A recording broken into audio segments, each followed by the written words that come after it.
If you're struggling with pitch and you are an absolute beginner, this is an episode for you. For many of us, when we try to sing and then we realize we are off pitch, one of our natural instincts is to think that I need to train my ears. I need to do some ear training, or I need to learn how to hear intervals. Now, that is only part of the story. I've mentioned this on previous episodes, but being on pitch requires a few skills. The first one here is knowing when you're on pitch. And I suppose this is where all that ear training, where all of that comes in.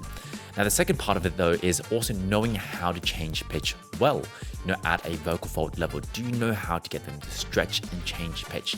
This is the mechanical portion of it. And then last but not least, singing something that is within your skill level, finding the right progression and the right challenge for your voice. Now, what I've found from teaching students all around the world is most people, when they're given the right context, generally know if they're on pitch or if they're off. In many of my lessons, when I kind of guide them to the correct pitch, they'll usually give me a response like, oh yeah, that felt right. The voice kind of clicked in and I just knew it was the right pitch. And so they are able to recognize that they are on pitch. But what was really holding them back was the other two reasons. They're either singing songs that are too hard for them, or they just simply aren't familiar enough with the feeling of changing pitch.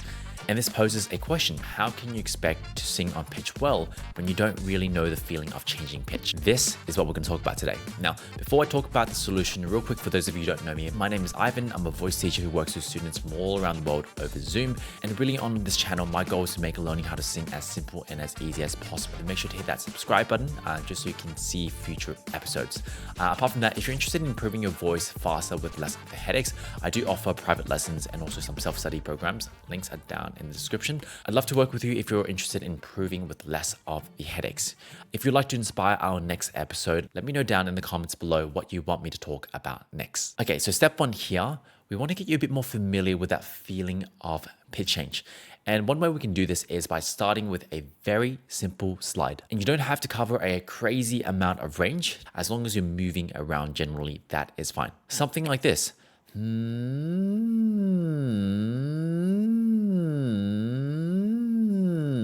Something like that is more than enough. Now, if you do this without forcing your voice out or straining, that would be even better. But for you right now, here are a couple of cues to know if you're doing this correctly. The first one here is, are you actually getting a smooth slide, or are you kind of clunking around like this? But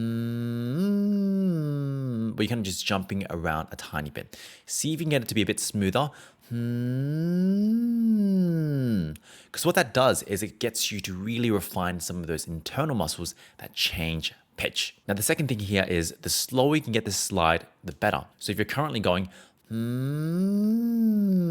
see if you can slow it down. Now, once you have it smooth, once you have it slow, I want you to start observing what is the feeling of pitch change, especially how do I go from low to high?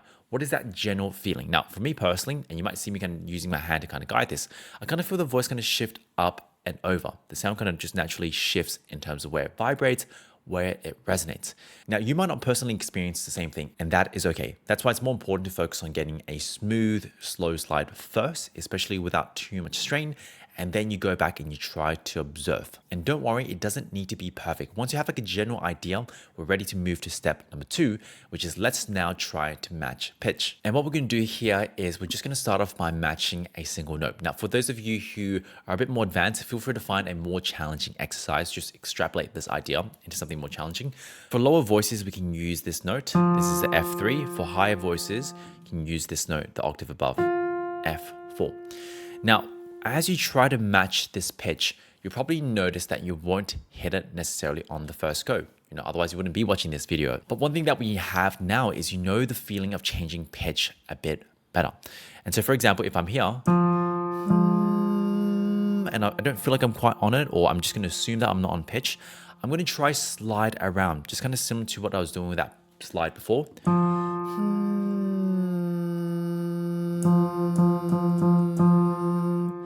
When I kind of just slide around, it allows me to kind of feel when the notes click in, when my voice matches the piano. And likewise, if it's a bit underneath the pitch,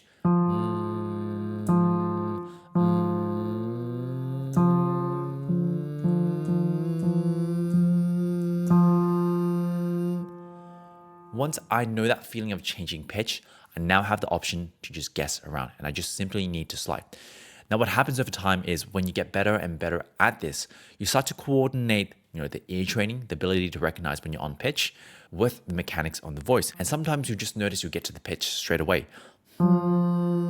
That's because those two things are working. What your ear recognizes and your mechanics also match that ability. Now, of course, this is simple. This is just one note, but this is a place where you can start to build, because you can then just add more notes. So you can even do it a bit quicker. You can even try to do it from memory. There are so many ways to build from here. And so hopefully this shows you that there's more to singing on pitch than just your ears. I hope you found this episode useful. If you did, please leave a 5-star review on this podcast, or if you're on YouTube, just a like, comment, share, the usual social media stuff would be amazing. I really, really appreciate that. Also, for those of you who have been checking out this podcast for a while, I really appreciate you all for checking this content, and I hope it has been serving you. Now, once again, if you're interested in working with me, links down in the description. Apart from that, my name is Ivan. I'm your voice teacher. I'll see you every single Thursday or Friday for these weekly tutorials. Take care.